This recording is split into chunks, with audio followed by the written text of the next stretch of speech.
Hello everyone, welcome to exam दोस्त my dear students. मैं आप लोगों के लिए लेकर आया हूं एक और नोटिफिकेशन। और ये नोटिफिकेशन जॉब का नहीं है, ये नोटिफिकेशन है आपका जिसके लिए आप साल भर से तैयारी कर रहे होते हैं।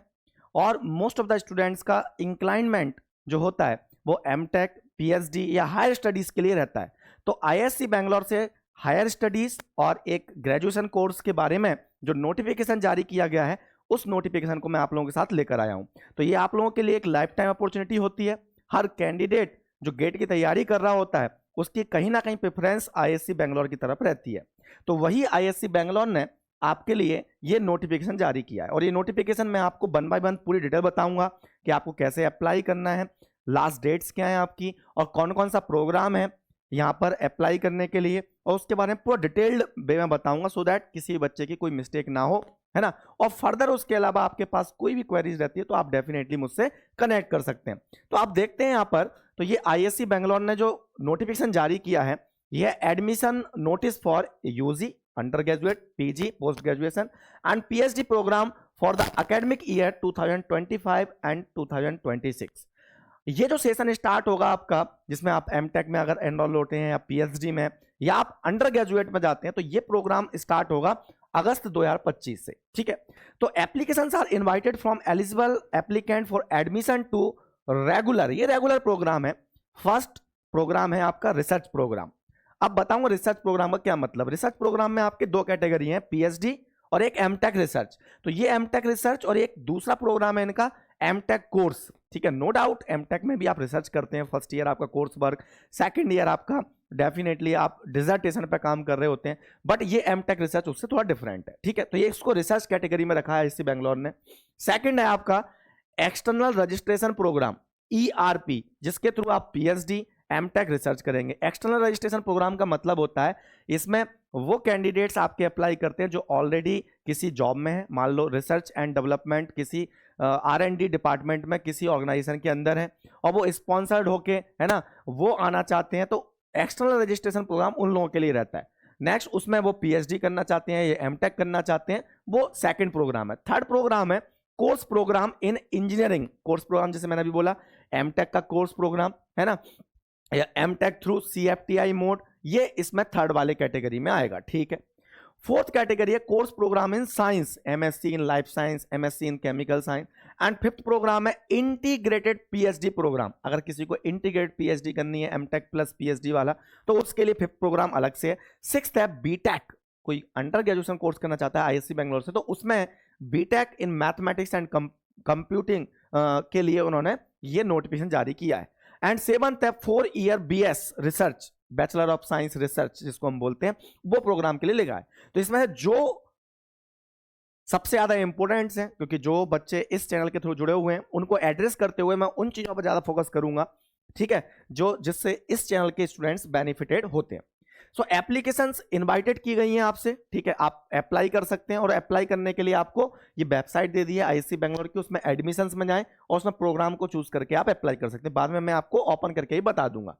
तो ये जो गिवन है यहां पर, तो applicants processing the educational qualification, ठीक है, possessing the educational qualification including those in the final semester और year and they are qualifying examination but expect to complete all the requirements for award of the degree like examination, project dissertation, bio boss etc by 31st July 2025 and can furnish the necessary certificates on or before 31st October 2025 are eligible to apply। अब इसमें ये important बात है कि आप कहीं पर भी हो और आप सपोज फाइनल ईयर के स्टूडेंट्स हैं और वो फाइनल ईयर के स्टूडेंट है, मान लो आप बीटेक फाइनल ईयर की बात करना है कि बीटेक फाइनल ईयर में और आप एमटेक के लिए अप्लाई करना चाहते हैं और आपने जो भी आपके सर्टिफिकेशन लाइक गेट, जो भी आपके एग्जामिनेशन की यहाँ पर रिक्वायरमेंट मांगी जाएगी आगे मैं बताऊंगा फर्दर। तो मस्ट कंडीशन यहाँ पर देखो, ये बोल्ड लेटर में लिखा हुआ है कि 31 जुलाई 2025 तक आपका फाइनल ईयर कंप्लीट होना चाहिए। और फाइनल ईयर कंप्लीट हो जाने के बाद जो उसके सर्टिफिकेट्स हमको मिलते हैं, जैसे कि हमें डिग्री मिलती है, प्रोविजनल डिग्री सर्टिफिकेट मिलता है, या फाइनल डिग्री भी मिलती है आप लोगों को बीटेक की, या मार्कशीट मिलती है, वो आपको 31 अक्टूबर 2025 तक आपके पास अवेलेबल हो जानी चाहिए, सो दैट जब ये डिपार्टमेंट्स आपसे मांगे, आईएससी मांगे, तो आप उनको प्रोड्यूस कर सके। तो ये कंडीशन आप ध्यान रखना, इसके बारे में आप अपने कॉलेज से टॉक कर सकते हैं। ठीक है, चलो आगे बढ़ते हैं। अब वन बाय वन, जैसे मैंने बताया, पहला प्रोग्राम है रिसर्च प्रोग्राम। रिसर्च प्रोग्राम मतलब जिसमें आप पीएचडी कर सकते हैं या एमटेक रिसर्च, ठीक है। अब इसमें जो गिवन है आपका, उसमें है डिपार्टमेंट, सेंटर्स और यूनिट। किस किस डिपार्टमेंट में आप ये वाली फैसिलिटी या इस वाले कोर्स में आप एनरोल हो सकते हैं, ठीक है, मतलब रिसर्च कोर्स में एनरोल हो सकते हैं। उसमें दिया हुआ है पीएचडी इन साइंस, तो पीएचडी के लिए देखो यहाँ पर पूरे डिपार्टमेंट्स लिखे हैं, जिसमें मैं कुछ डिपार्टमेंट देख लूं, देखो मटेरियल रिसर्च, ठीक है, and instrumentation and applied physics, solid state and structural chemistry. तो ये आपके यहाँ पर डिपार्टमेंट्स लिखे हैं जिसमें आप पीएचडी के लिए एनरोल कर सकते हैं या रिसर्च प्रोग्राम के लिए एनरोल कर सकते हैं, ठीक है। तो पीएचडी रिसर्च के लिए। अब एमटेक रिसर्च की बात करते हैं, क्योंकि रिसर्च प्रोग्राम में पीएचडी और एमटेक रिसर्च दो हैं। तो एमटेक किस किस डिपार्टमेंट में कर सकते हैं उसके लिए लिखा देखो, aerospace engineering, atmospheric and ocean science, chemical engineering, इधर देखो civil engineering, computer science and automation, electrical communication engineering, electrical engineering, electronic system engineering, management studies, material engineering, mechanical engineering, nano science and engineering, design and manufacturing, sustainable technologies and computational and data science. ये departments में आप जाके, है ना, इन specialisations में जाके आप क्या कर सकते हैं, एमटेक रिसर्च कर सकते हैं। फिर पीएचडी इन इंटरडिसिप्लिनरी एरियाज, तो इंटरडिसिप्लिनरी एरियाज जो हैं आपके, उनके बारे में इंफॉर्मेशन दिया है, जैसे बायो इंजीनियरिंग आपकी इंटरडिसिप्लिनरी में आ जाता है आपका, ठीक है। सो ये आपके सारे के सारे इंफॉर्मेशन गिवन है ये रिसर्च प्रोग्राम के लिए। अब रिसर्च प्रोग्राम के लिए अगर आप जाते हैं तो एलिजिबिलिटी क्या है आपकी, तो वो एलिजिबिलिटी के बारे में लिखा है, एलिजिबिलिटी, है ना, क्वालिफाइंग डिग्री क्या होनी चाहिए आपके पास, कि आपने कौन सी डिग्री की है, और साथ ही साथ नेशनल लेवल के जो एग्जाम होते हैं हमारे, वो कौन कौन से रिक्वायर्ड मांगे। जैसे कि क्वालिफाइंग डिग्री में बात करें, जैसे आप एमटेक रिसर्च के लिए जा रहे हैं तो आपको बैचलर डिग्री की रिक्वायरमेंट है, तो बैचलर डिग्री इन इंजीनियरिंग और technology, 4 year bachelor of science किया हो आपने, ये साथ में वैलिड गेट स्कोर हो या नेट जेआरएफ हो आपके पास, इज मैंडेटरी। तो आप वैलिड गेट स्कोर, गेट वाले कैंडिडेट इस चैनल पर जुड़े हुए हैं तो वैलिड आपके पास गेट स्कोर होना चाहिए। वैलिड गेट स्कोर का मतलब है, जैसे कि आप रिसेंटली जानते हैं कि गेट का हमारा स्कोर 3 साल के लिए वैलिड रहता है, तो आपने जरूरी नहीं है कि 2025 वाला ही गेट दिया हो, आपने अगर 2024 वाला भी दिया है और आप उसके थ्रू अगर अप्लाई करना चाहते हो तो आप अप्लाई कर सकते हैं, राइट। तो 3 साल तक हमारा गेट वैलिड होता है, तो जो आपका वैलिडेट गेट स्कोर आपके पास अवेलेबल है उसको आप यूज कर सकते हैं, राइट। और उसकी वैलिडिटी के बारे में डेट भी लिखी होगी यहां पर कि किस डेट तक वो वैलिड होना चाहिए, राइट। मास्टर डिग्री की हो हमने आपने साइंस में, या मास्टर डिग्री इन इकोनॉमिक्स या जियोग्राफी, तो उसके लिए भी valid GATE score NET JRF मांगा है। आप मास्टर डिग्री इन इंजीनियरिंग करके बैठे हो, मान लो आपने एमटेक ही कर लिया है, टेक्नोलॉजी में किया है आपने, है ना, या किसी और फील्ड में किया है, तो desirable to have a valid GATE score, desirable है, जरूरी नहीं है कि मस्ट है, ठीक है, डिजायरेबल, ठीक। चलो फिर आप बात करते हैं 4th पॉइंट की, एमएस या एमबीए किए हो आप, तो desirable to have a valid GATE score या NET JRF. Graduates of any course with a minimum duration of 4 years from any centrally funded technical institute including triple IT. देखो centrally funded institute में क्या आता है, क्योंकि ये term बार बार आएगा आपके पास, CFTI मतलब वो इंस्टीट्यूट जो सेंट्रल द्वारा कंट्रोल होते हैं एक तरीके से, या सेंट्रल उनको फंड करता है, जैसे कि आपके NIT है, IIT है, आप टेक्निकल वाले बच्चे हैं तो आप इनको कनेक्ट कर सकते हैं प्रॉपरली। ट्रिपल आईटीज हैं आपके।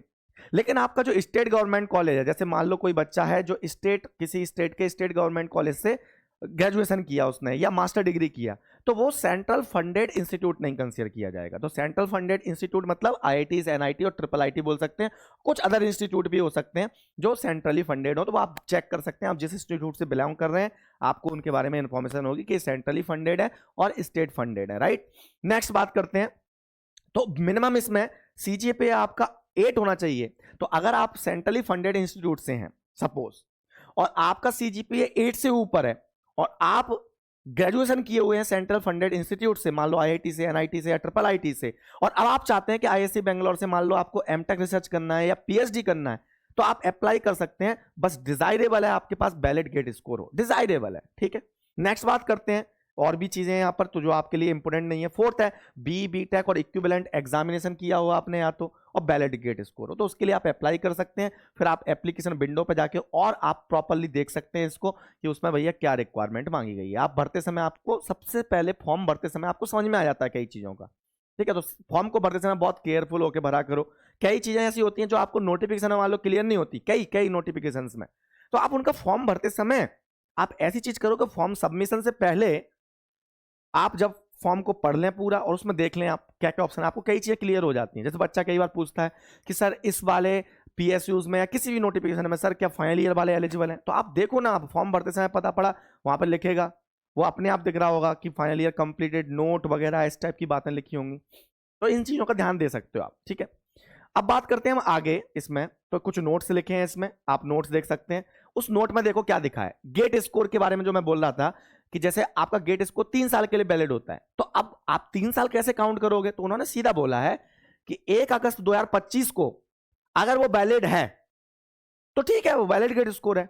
और मान लो 1 अगस्त 2025 को आप बोलते हो कि वैलिड नहीं है, मान लो आपका गेट स्कोर की वैलिडिटी है मान लो 30 जुलाई 2025 फॉर एग्जांपल, तो आपका डेफिनेटली वो इनवैलिड हो गया, ये मीनिंग है। तो 1 अगस्त 2025 वाली डेट को वो वैलिड माना चाहिए। मान लो आपकी गेट के स्कोर कार्ड की वैलिडिटी है, फॉर एग्जांपल मैं बता रहा हूं, क्योंकि केवल गेट की बात नहीं हो रही है, यहां पर जीपैट की बात भी हो रही है, NET national eligibility test JRF की भी बात हो रही है। तो मान लो आपका जो स्कोर कार्ड है ना, वो मान लो 5 अगस्त 2025 तक वैलिड है, तो आपका वो वैलिडिटी में कंसीडर किया जाएगा, क्योंकि 1 अगस्त को वैलिड है कि नहीं, वैलिड है, आप उसका यूटिलाइजेशन कर सकते हैं। ठीक है, चलो आगे बढ़ते हैं हम। तो आगे बढ़ूं मैं, सिलेक्शन प्रोसीजर के बारे में दिया है, candidates are shortlisted for an in person interview based on their performance in the national entrance test. तो आपका जो भी एग्जामिनेशन है उसके बेस पर आप इंटरव्यू के लिए बुलाए जाएंगे और उस इंटरव्यू के बेस पर आपका फाइनल सिलेक्शन हो जाएगा। ठीक है, as detailed in the above table, the selection is based on the performance in the interview in some of the departments and aptitude और preliminary interview will be precede the interview या final interview. तो final interview से पहले कुछ departments में आपका aptitude test भी हो सकता है, मतलब कुछ रिटन टेस्ट भी हो सकते हैं। तो वो ऐसे नहीं बोल रहे, तो आप जिस प्रोग्राम के लिए अप्लाई कर रहे होंगे उस प्रोग्राम में अप्लाई करने के बाद आपको समझ में भी आ जाएगा कि इसमें इंटरव्यू है, रिटन टेस्ट भी है, या आपको वो नोटिफाई कर दिया जाएगा कि इसमें आपका रिटन टेस्ट है। ठीक है, ये बेस्ड ऑन हो जाता है कि नंबर ऑफ एप्लीकेंट कितने हैं, तो हर इंस्टीट्यूट चाहता है कि उनको बेस्ट स्टूडेंट्स मिले, तो डेफिनेटली वो सिलेक्शन के क्राइटेरिया में रिटन टेस्ट भी डाल देते हैं।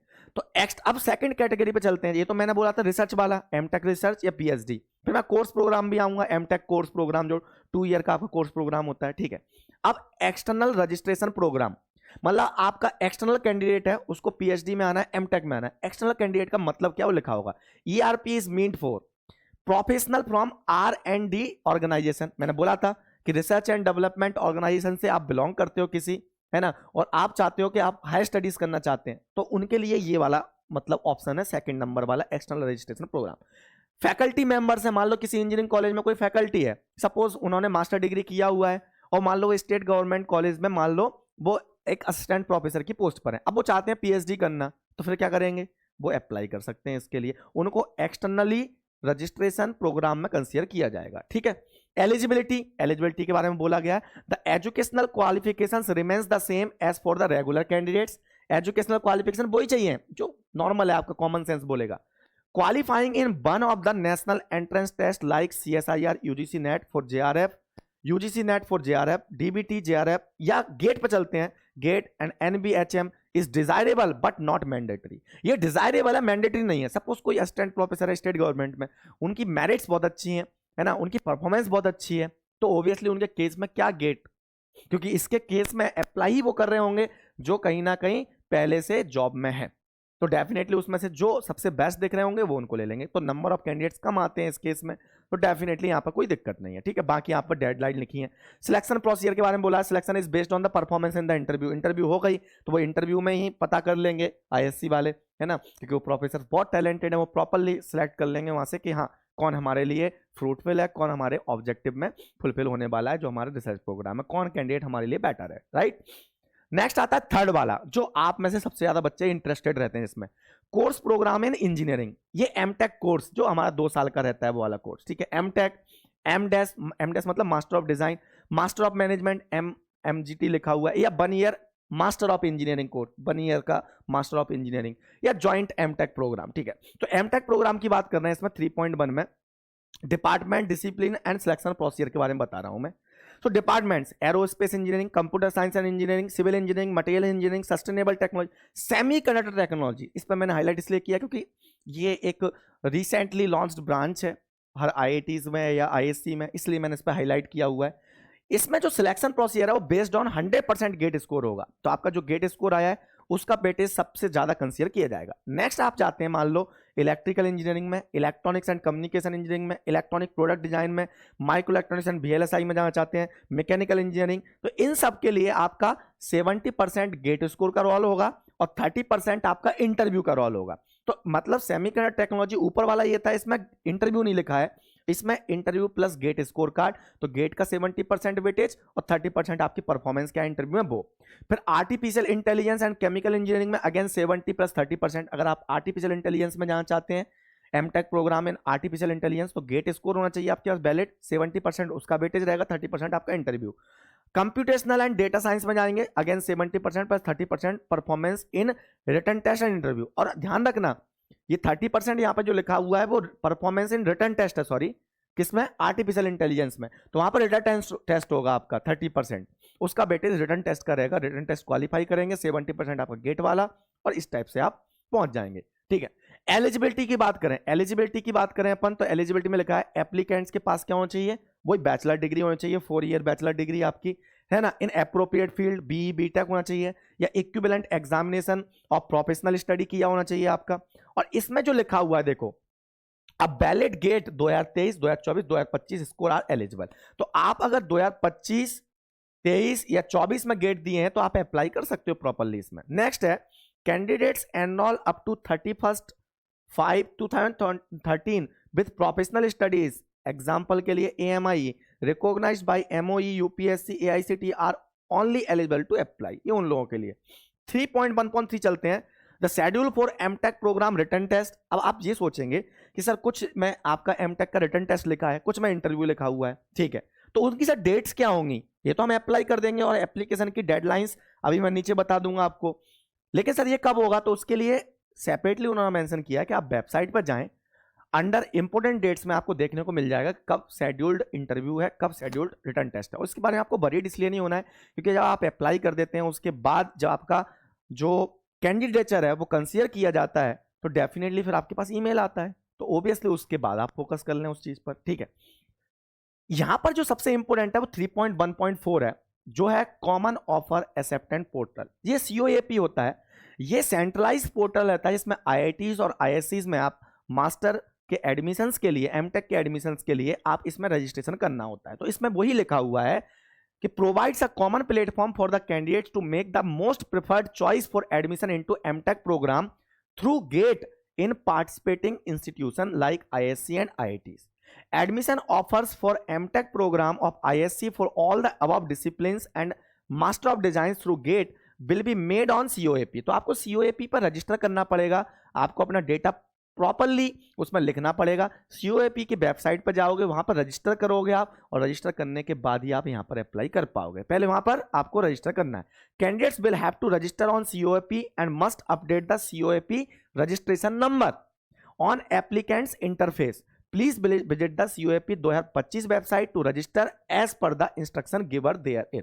तो COAP की वेबसाइट में जो इंस्ट्रक्शन गिवन है उन इंस्ट्रक्शन को देखते हुए COAP को आपको फॉर्म को फिल करना है, प्रॉपरली वहां पर रजिस्टर करना है, रजिस्ट्रेशन नंबर जनरेट करना है, और वो रजिस्ट्रेशन नंबर आपके फर्दर रेफरेंस के लिए काम आता है, फर्दर एप्लीकेशन के काम आता है, राइट। नेक्स्ट है 3.1.5 स्पॉन्सर्ड कैंडिडेट। अब कोई स्पॉन्सर्ड कैंडिडेट है और वो एमटेक करना चाहता है या PhD करना चाहता है, उनके लिए यहाँ पर ये चीज मेंशन की गई है, जैसे BARC से, कोई DRDO से, कोई ISRO से है, NAL से, NTRO से है, तो उनके लिए यहाँ पर इंफॉर्मेशन है, और वो ऑलरेडी जो ज्वाइन हो चुके होते हैं PSUs वगैरह में, वो काफी नॉलेजेबल होते हैं, उनके लिए तो नोटिफिकेशन की कोई मतलब ही नहीं होता, वो तो सिंपल खुद पढ़ के भी समझ सकते हैं। ये तो एक बच्चों के लिए होता है जिनको बेचारों को पहले डर लग रहा है, नए कैंडिडेट्स हैं, कभी अप्लाई नहीं किया, तो उनको थोड़ा इन्फॉर्मेशन मिल जाती है, तो उनको एक सपोर्ट मिल जाता है, राइट। अब मास्टर ऑफ डिजाइन के बारे में गिवन है, programme offered by the department of design and manufacturing. इसको मैं स्किप करता हूं, आप इसको देख लेंगे, है ना, ठीक है, जैसी भी आपकी रिक्वायरमेंट हो। एक मिनट, ठीक है, चलो। फिर master of management offered by the department of management studies. तो आपको ये पता होना चाहिए कि IITs और ISCs टेक्निकल ये प्रोग्राम तो प्रोवाइड करते ही हैं, साथ में मास्टर इन मैनेजमेंट भी प्रोवाइड करते हैं, मतलब MBA का कोर्स भी आपका यहाँ पर अवेलेबल रहता है। आप IITs और ISC से MBA भी कर सकते हैं, नॉट ओनली MTech, ओके। तो यहाँ पर उसके बारे में इंफॉर्मेशन गिवन है। अब देखो M Tech programme through CFTI mode of entry, जैसे मैंने आपको बताया अभी, ये बहुत इंपॉर्टेंट है, ये आपको ध्यान देना चाहिए। इस नोटिफिकेशन में मैं आपके सामने ये डिटेल डिस्कशन कर रहा हूं। तो आपके प्रोग्राम कितने हुए, एक हुआ पीएचडी प्रोग्राम, रिसर्च प्रोग्राम, और एमटेक रिसर्च प्रोग्राम, जो आपकी एक चॉइस हो सकती है, ठीक है। दूसरा था एमटेक कोर्स, जिसमें आपका गेट, वैलिड, ये सब चीजें बात रिक्वायरमेंट गेट की थी। अब आप आ रहे हैं कि सीएफटीआई का मैंने मतलब बताया था आपको, जैसे कि आईआईटी, एनआईटी और ट्रिपल आईटी से कोई बच्चा ग्रेजुएशन किया हुआ है तो वो सीएफटीआई इंस्टीट्यूट से बिलोंग कर गया, या एमटेक किया है तो वो सीएफटीआई इंस्टीट्यूट से बिलोंग किया हुआ माना जाएगा। अब देखो डिपार्टमेंट एंड डिसिप्लिन जिसमें आप अप्लाई कर सकते हो, सिलेक्शन प्रोसीजर लिखा हुआ है। देखो department electronics and communication engineering, electronic product design, electronic system engineering, instrumentation system, quantum technology, mechanical engineering, robotics and autonomous systems. Selection is based on 70% weightage on CM, GATE नहीं आया यहाँ पर, CM मतलब career analysis marks, मतलब आप मान लो IIT Jodhpur से आपने बीटेक किया, ठीक है, आपने वहां पर कुछ अपने अच्छे स्कोर किए, आपने पेपर पब्लिश किया, तो ये आपके क्वालिफिकेशन के मतलब एक क्वालिफिकेशन में कंसीडर किया जाएगा, और उसके साथ उसकी आपका जो करियर है, आपके मार्क्स हैं, उनको एनालाइज किया जाएगा। एनालाइज करने के बाद उनको लगेगा कि हाँ ये कैंडिडेट सेंट्रली फंडेड इंस्टीट्यूट से बिलोंग करता है, अच्छी खासी नॉलेज है, इसको डायरेक्टली ले सकते हैं। बस उनका इंटरव्यू होगा, 30% परफॉर्मेंस उनकी इंटरव्यू से कंसीडर होगी। तो 70% आपके मान लो 100 बच्चों ने अप्लाई किया और 100 बच्चों के पहले 70% मार्क्स निकाले based on their performance in their graduation, क्योंकि वो सेंट्रल फंडेड से बिलोंग करते हैं, ठीक है। फिर 30% उनका इंटरव्यू में जो परफॉर्मेंस रहा उसका काउंट किया गया, एंड देन उनकी मेरिट तैयार की, वो फाइनली सिलेक्ट हो जाएंगे। मतलब इसके लिए गेट की रिक्वायरमेंट है क्या? नहीं है। नेक्स्ट है artificial intelligence. Selection is based on 70% weightage on CAM score plus 30% performance in the written test. तो आप अगर सेंट्रली फंडेड इंस्टीट्यूट से बिलोंग करते हैं तो आपको इसमें बहुत बेनिफिट मिलने वाला है, राइट। सेंट्रली फंडेड इंस्टीट्यूट के बारे में बताया, ट्रिपल आईटीज, एनआईटीज, आईआईटीज और अदर इंस्टीट्यूट जो सेंट्रली फंडेड है, ठीक है, जैसे शायद IISER भी आते हैं आई थिंक, है ना, तो आप एक बार चेक कर लेना अपने उसमें, ठीक है। सेमीकंडक्टर टेक्नोलॉजीज की बात करूं या artificial intelligence, selection is based on 70% weightage on CM, 30% performance in the written test. Artificial intelligence में रिटन टेस्ट हो रहा है, इसलिए होता है क्योंकि आर्टिफिशियल इंटेलिजेंस एक नई इमर्जिंग ब्रांचेस है, तो बीटेक लेवल बच्चों को उनकी इतनी इन्फॉर्मेशन नहीं, तो उनको जितना रिक्वायरमेंट है कि भैया आर्टिफिशियल इंटेलिजेंस में बच्चों को कोई चीज़ सीखनी है तो कितना रिक्वायरमेंट होनी चाहिए, तो उसके हिसाब से वो रिटन टेस्ट सेट करते हैं, सो दैट वो प्रॉपर उसी कैंडिडेट को वहां पर एब्जॉर्व किया जाए, सो दैट वो वहां पर सर्वाइव भी कर सके, समझ सके, विड्रॉ ना करे, दैट इज द पॉइंट, ठीक है। सेमीकंडक्टर टेक्नोलॉजी में selection is based on 100% weightage on CM score. तो देखो सेमीकंडक्टर टेक्नोलॉजी में कितना फायदा है कि सेमीकंडक्टर टेक्नोलॉजी में कोई बच्चा जाना चाहता है और सेंट्रली फंडेड इंस्टीट्यूट से है, उसको कुछ नहीं करना है, आपका जो कैम है, कैरियर एनालिसिस जो है आपका पूरा का पूरा, वही आपका डिसाइड करेगा आपका सिलेक्शन का। कंप्यूटेशनल एंड डेटा साइंस में जाना चाहता है, again 70% CAM and 30% performance and written test and interview. फिर एलिजिबिलिटी के बारे में बात कर रहे हैं कि सेंट्रली फंडेड में एलिजिबिलिटी कैसे पता करेंगे। Graduates of any course with a minimum duration of 4 year from any centrally funded technical institution with a minimum CGPA of 8 to 10। तो CGPA 8 से ज्यादा ही होना चाहिए सेंट्रली फंडेड से आप, ठीक है। और its equivalent as applicable to individual department disciplines are eligible to apply for this program under CFTI mode of entry without qualifying in GATE. The list of CFTI is available at this day. तो आप इस website पर जाएंगे तो आपको centrally funded institute की list भी मिल जाएगी। तो आपको क्या करना है कि अगर आपको ये पता नहीं चल रहा कि मेरा इंस्टीट्यूट कंसीडर किया जाएगा कि नहीं, तो आप इस पर चले जाएं। अब यहाँ पर कुछ बच्चों की एक डिबेट रहती है कि सर इसके केस में तो ये है कि मेरा CGPA मान लो 8 से कम है, और कई बार ऐसा होता है कि किसी इंस्टीट्यूट में आप सेंट्रली फंडेड इंस्टीट्यूट में मान लो आप बीटेक कर रहे हैं, कई बार आपका ऐसा हो जाता है कि आपका एटीट्यूड ऐसा है कि आप सबका अपना अपना है, ठीक है, और कोई एटीट्यूड इस दुनिया में ना तो बैड होता है और ना गुड होता है, मैं मानता हूं सबका अपना अपना है, ह्यूमन है, जिसको बनाने वाला आप ईश्वर बोल दो या बचपन से ग्रो करने वाले पेरेंटिंग बोल दो, सबका अलग अलग होता है, मेरा अलग होगा, किसी का और का अलग होगा, कोई जल्दी गुस्सा हो जाता है, कोई कुछ है। तो कई बार क्या होता है इन सब चीजों का इंपैक्ट पड़ जाता है उनकी मार्किंग पर, क्योंकि मार्किंग टीचर के अंडर होती है, टीचर का भी अपना एक एटीट्यूड है, टीचर का भी अपना एक मतलब माइंड मेकअप है, कई बार ऐसा होता है, नॉर्मल है ये बात, है ना, ये कई बार बच्चों से डिस्कशन होता है, मैं उस बेस पे बात कर रहा हूँ, ऐसा नहीं हवाबाजी नहीं। तो कई बार ऐसा होता है कि आप मान लो पढ़ रहे हैं तो आपका CGPA वगैरह जो है पूरा का पूरा आपका प्रैक्टिकल मार्क्स पे भी डिपेंड करता है, इसमें कहीं ना कहीं कई बार बच्चों का होता है कि गर्ल्स को ज्यादा मार्क्स मिल जाते हैं। देखो ये एक जेन्युइन चीज जो बता रहा हूँ, क्योंकि उनके केस में क्या होता है गर्ल्स का कभी भी हॉट टॉक नहीं होता टीचर्स वगैरह से, बहुत प्यार से बात कर रहे होते हैं, तो कई बार टीचर की नजर में क्योंकि मोस्ट ऑफ द टाइम बात करें अपन तो उनके केस में उनको प्रैक्टिकल मार्क्स ज्यादा अच्छे मिल जाते हैं, ये जेन्युइन चीज है, ये मैंने भी ऑब्जर्व किया है। तो ऐसा नहीं है कि यहाँ पे कोई डिस्क्रिमिनेशन कर रहा हूँ, यहाँ पे एक जस्ट बच्चे को मैं गाइड कर रहा हूँ कि हाँ रियलिटी क्या है। अब उसके केस में बच्चा बोलता है कि मेरा सीजीपीए तो 7.8 रह गया, अब मैं क्या करूँ, मैं तो इसमें अप्लाई नहीं कर पाया जबकि मैं एनआईटी से बिलोंग करता हूँ। तो बेटा आपके लिए गेट है ना ऑप्शन, आप इस सीएफटीआई से ना जाते हुए आप गेट कर दो। क्योंकि अगर आप धुरंधर हो और आपको लगता है कि आपको मार्क्स इसलिए नहीं मिल पाए क्योंकि आप क्या कुछ एटीट्यूड अलग है मान लो, या आप क्वेश्चंस पूछ लेते हैं क्लास में मान लो, कई बार ऐसा होता है कि उसकी वजह से टीचर को लगता है अरे यार ये बच्चा अलग परेशान कर रहा है, मुझे नोटिस में आ जाते हैं। बहुत सारे क्राइटेरिया होते हैं, सबने फेस किया होता है, इसको कोई अलग वे में ना ले, एक जनरल चीज है, ये हो जाता है क्योंकि परफॉर्मेंस कई बार रिलेशन पर भी डिपेंड कर ही जाती है कहीं ना कहीं। तो आप अगर धुरंधर हो तो आप गेट के थ्रू, गेट को क्वालिफाई करके गेट के थ्रू भी तो एडमिशन ले सकते हो। तो इसमें ऐसा नहीं है कि आप बोलें कि यार ये तो बड़ा बुरा क्राइटेरिया है, इसके केस में तो भाई बहुत पार्शियलिटी हो जाएगी, ऐसा नहीं है। तो आप गेट स्कोर के थ्रू जा सकते हैं। Next, master in engineering programme in semiconductor technology, ठीक है। तो ME master in engineering semiconductor technology में अलग से मास्टर देखो, एक तो एमटेक हो गया, एक मास्टर ऑफ इंजीनियरिंग। तो मास्टर ऑफ इंजीनियरिंग के लिए आप एलिजिबिलिटी बी बीटेक और equivalent degree in any discipline with GATE paper in EC double IN ME MT जो भी है, एमएससी और इक्विवेलेंट डिग्री इन इलेक्ट्रॉनिक्स और physics with GATE in EC IN PH paper, और graduate of any course with a minimum duration of 4 year from any centrally funded technical institute with a minimum, वही centrally funded institute से हैं आप तो आप चले जाएं बिल्कुल आराम से, ठीक है। ठीक है, विदाउट गेट स्कोर चले जाओगे आप। और जब आपको अगर एमई में जाना है और विद गेट स्कोर है आपके पास तो उसके थ्रू भी कर सकते हैं आप एलिजिबिलिटी, ठीक है। सिलेक्शन प्रोसीजर के बारे में बताया गया है आपको कि 100% गेट स्कोर को कंसीडर किया जाएगा सेमीकंडक्टर टेक्नोलॉजी में, और वेटेज के बारे में गिवन है आपका, अगर सेंट्रली फंडेड है तो आपका कितना होना चाहिए, कैरियर मार्क्स का जो वेटेज वगैरह है वो सबके बारे में बताया गया, 100% वेटेज दिया जाएगा, ठीक है। Joint MTech programme in semiconductor technology with Taiwanese universities, तो एक और प्रोग्राम है यहाँ पर आपका कि अगर आपको एमटेक प्रोग्राम करना है जिसमें ज्वाइंट प्रोग्राम रहता है आईएससी बैंगलोर और प्लस ताइवान की एक university.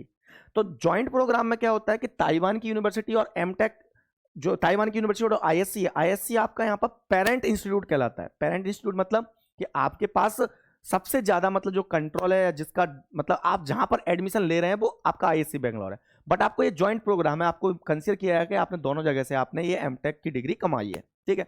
Eligibility same as ISC MTech in semiconductor technology when ISC is the parent institute, ठीक है। बी बीटेक और ये एटसेट्रा, ठीक है। B same as Taiwanese universities criteria when they are the parent institute. तो आपको ये ध्यान रखना है कि पेरेंट इंस्टीट्यूट कौन सा कंसीडर करना है। इसमें भी दो ऑप्शन है, same as ISC MTech in semiconductor technology when ISC is the parent institute.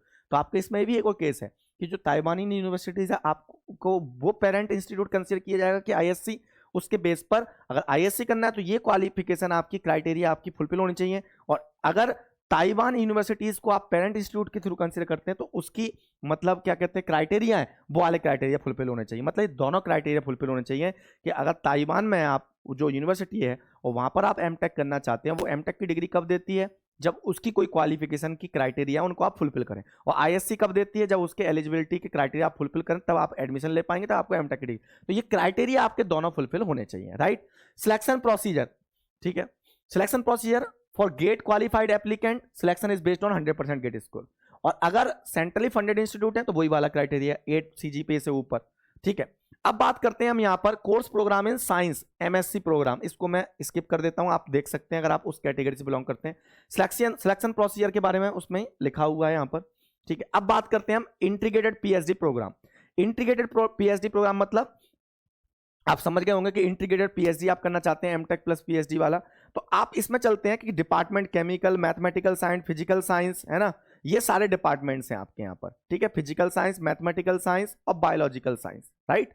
चलो, तो ये आपके उसके लिए इंटीग्रेट सिलेक्शन प्रोसीजर यहाँ पर गिवन है आपका, ठीक है। BTech programme in mathematics and computing, जैसे मैंने बताया था कि एक बीटेक का प्रोग्राम भी है, तो जो बच्चा बीटेक करना चाहते हैं मैथमेटिक्स एंड कंप्यूटिंग में, तो जो बच्चे देख रहे हैं वो उसमें से ऑलरेडी बीटेक किए हुए हैं या फाइनल ईयर, थर्ड ईयर में, इसलिए मैं इस वाले को स्किप कर रहा हूँ। आप देख सकते हैं, किसी को नीड हो तो आप बता सकते हैं। 4 year bachelor programme in science, ठीक है। तो मैं आपको डिटेल में बात कर रहा हूँ, सिलेक्शन प्रोसीजर वगैरह के बारे में बताया गया है। हाउ टू अप्लाई में आपको बताया कि आप वेबसाइट पर जाएं, एडमिशन में जाएं, अप्लाई ऑनलाइन करें, ऑनलाइन एडमिशन पोर्टल पर चले जाएं, ठीक है। इंपोर्टेंट डेट्स के बारे में बात करें तो website open for online submission of application, वो भी किसके लिए, रिसर्च के लिए, जैसे मैंने बोलता है एमटेक रिसर्च या PhD research, PG course programme, integrated PhD, sponsored ERP, 4/2/2025, तो 4 फरवरी से स्टार्ट हो चुका है ये एनरोलमेंट करना। BS bachelor of science in the research BTech तो 1/5/2025 लिखा हुआ है। Last date for online submission of application 23/3/2025 है, इसके लिए रिसर्च के लिए, पीजी कोर्स प्रोग्राम के लिए, इंटीग्रेट पीएचडी के लिए। स्पॉन्सर्ड एंड ईआरपी कैंडिडेट के लिए 31/3/2025 है, मतलब आप 23 मार्च 2025 कंसीडर करके चल सकते हैं। और बीएस और बीटेक के लिए 6/6/2025 है, तो रिस्पेक्टिव आप डेडलाइंस को ध्यान रखें अपने लिए। एप्लीकेशन फीस के बारे में बताया गया यहाँ पर कि एप्लीकेशन फीस कितनी है, इंपोर्टेंट बात नहीं है, ठीक है। जब कैरियर्स का इतना बड़ा ऑब्जेक्टिव हो तो यहाँ पे ये फीसें नहीं देखी जाती। मैं हमेशा ये बात बोलता हूँ सबसे, ऐसा नहीं कि हम लोग कंफर्टेबल है इसलिए मैं बोलता हूँ कि ये इतनी बड़ी फीस नहीं होती है भाई।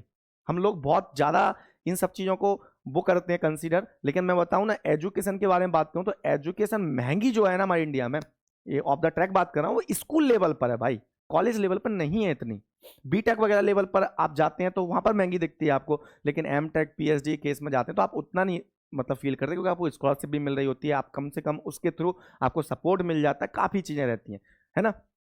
गवर्नमेंट भी बहुत सारे मतलब आपको स्कॉलरशिप देती है, PMRF देती है, प्राइम मिनिस्टर रिसर्च फेलोशिप, जिसमें तो 70,000 मिलता है। अब वो स्कॉलरशिप का क्राइटेरिया बढ़ाने के लिए भी गवर्नमेंट ने अनाउंसमेंट कर दिया है कि 10,000 स्कॉलरशिप मिलेगी उसमें, ठीक है। मतलब 10,000 स्कॉलरशिप का मतलब 10,000 रुपीज़ नहीं, मतलब more students will be consider under that category of the fellowship, prime minister research fellowship के लिए। ये निर्मला सीतारमैया जो हमारी फाइनेंस मिनिस्टर है रिस्पेक्टेड, उन्होंने ये अनाउंसमेंट किया है आपका, ठीक है। तो अब बात करते हैं हम रीसेंट अपडेट के लिए प्लीज विजिट करो आप आईएससी बेंगलोर की वेबसाइट को, ये उसमें मेंशन है। अब मैं आगे चलता हूं थोड़ा कि आईएससी का एमटेक का एडमिशन पोर्टल पे आप जाते हैं, ये ठीक है।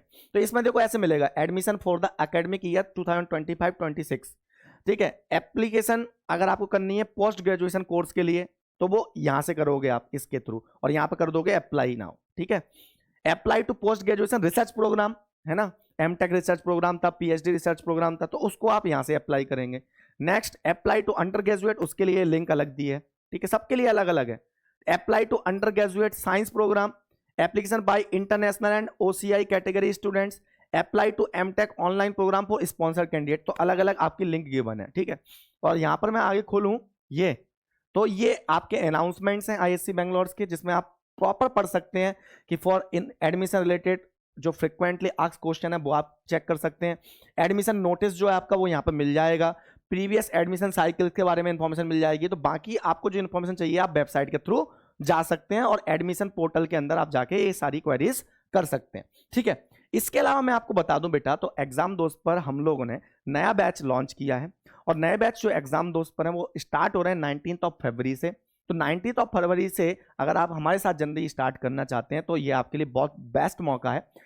तो हमारे यहाँ पर सारे कोर्सेज अवेलेबल हैं, जिसमें सब्जेक्ट वाइज और साथ ही साथ फुल कोर्सेज अवेलेबल है। अगर आप फुल कोर्स लेना चाहते हैं इलेक्ट्रिकल ब्रांच का, तो फुल कोर्स अवेलेबल है। सब्जेक्ट वाइज किसी कोर्स में आपको डिफिकल्टी होती है और आप पहले तैयारी कर चुके हो, आप सब्जेक्ट वाइज में इंटरेस्टेड है, तो सब्जेक्ट वाइज अवेलेबल है हमारे पास। ईसी ब्रांच के तब भी अवेलेबल है आपके पास, वही सेम वे में। इंस्ट्रूमेंटेशन के लिए भी आपके पास हमारे पास बैचेज अवेलेबल हैं। मोर क्वेरीज के लिए आप क्या कर सकते हैं, हमारा एक व्हाट्सएप नंबर है 7089047561, यहाँ पर जाके आप मोर डिटेल्स आपको मिल जाएंगी। किसके लिए? आपके कोर्सेज के रिगार्डिंग क्या फीस स्ट्रक्चर है, हर चीज़ के बारे में आपको इन्फॉर्मेशन मिल जाएगी। नो डाउट आपके लिए एक बेस्ट प्लेटफॉर्म है एग्जाम दोस्त, जहां पर आपको सब्जेक्ट वाइज और फुल कोर्स अच्छे टीचर्स की गाइडेंस में मिलता है, ठीक है। एक अच्छी टीम्स आपको यहाँ पर गाइड कर रही होती है, तो ओबियसली आपके लिए बढ़िया चॉइस बन जाती है, राइट। तो आप अगर इंटरेस्टेड हैं तो आप डेफिनेटली हमारे इस व्हाट्सएप नंबर पर फील फ्री करें और कभी भी आप कांटेक्ट कर सकते हैं। और जिन लोगों ने ये जॉब नोटिफिकेशन देखा है, सारी चीज़ें सुनी होंगी, आई होप आपको सारी चीज़ें समझ में आई होंगी कि क्या क्या रिक्वायरमेंट है एडमिशन्स की, क्या इंपॉर्टेंट डेट्स हैं, क्या प्रोसीजर है और किस किस प्रोग्राम में क्या क्या आपका डिफरेंस है, ठीक है। अगर आपको फर्दर कोई भी क्वेरीज आती है तो आप मेरे को डायरेक्टली टेलीग्राम पर मैसेज कर सकते हैं, वहाँ पर मैं आपको इसके बारे में इन्फॉर्म कर दूंगा कि इसमें और इसमें क्या कोई डिफरेंस है और आप किसके लिए जा सकते हैं। बाकी आपको अप्लाई करने के लिए मेरे से मत पूछना कैसे COP में कैसे रजिस्ट्रेशन करें, ये एक बहुत नॉर्मल चीज़ें होती हैं। एज अ इंजीनियर आप पोर्टल पर जाएँ, आपको सारे डेटा आपको अपना देना है, ऑनेस्टली देना है, कोई मिस्टेक नहीं करना है, आपके पास जो भी डॉक्यूमेंट्स हैं वो पूरे करेक्ट होने चाहिए, ये कॉमन चीज़ें हैं, है ना। तो ऐसे नहीं कि सर मेरा वो उस मार्कशीट में नाम अलग है, इस मार्कशीट में नाम अलग है, गेट में नाम अलग है, अब उसके लिए मैं क्या कर सकता हूँ, राइट। तो इस टाइप के डायलॉग्स या इस टाइप की जो बातें, उसका कोई सॉल्यूशन नहीं होता, उसमें तो क्या आपको चेंज ही कराना होता है, राइट। तो जो जनरल चीज़ें आपकी, जैसे कि सर इसमें क्या डिफरेंस है, ये प्रोग्राम कैसा है, इस ब्रांच का क्या मतलब रोल रहने वाला है, इस टाइप के जो भी आपकी क्वेरीज हैं वो आप मेरे से डायरेक्टली पूछ सकते हैं। Thank you very much for watching this video. Please like, share and subscribe the channel. Thank you. जय हिंद।